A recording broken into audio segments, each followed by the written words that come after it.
ஸ்டாலினுக்கும் மோடிக்கும் நல்ல அண்டர்ஸ்டாண்டிங் இருக்கு. இதை நான் ஒரு 1000 மேடையில் சொல்லிட்டேன். மோடிக்கும் ஸ்டாலினுக்கும் அது என்ன நீங்கள் திட்டினா மேடையில் திட்டினா கூட அண்டர்ஸ்டாண்டிங் அன்பு இருக்கு.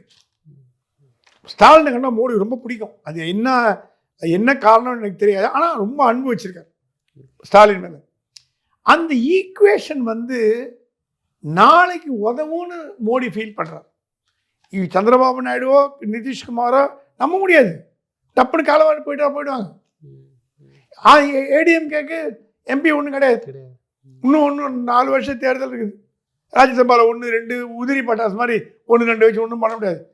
இங்கே சாலிடாக 30 ஓட்டு, 30 சீட்டு, 30 எம்பி. டிஎம்கே 40ல் 10 போச்சுன்னா கூட 10 இருக்குது. காங்கிரஸ் வராது. எப்படியும் 10, 30 கையில் வச்சுருக்கு. அது 30 கையில் இருக்கிறதுனால மோடியும் அமித்ஷாவும் அடக்கி வாசிக்கிறாங்களோ அப்படின்ற பயம் எடப்பாடிக்கு இருக்கு.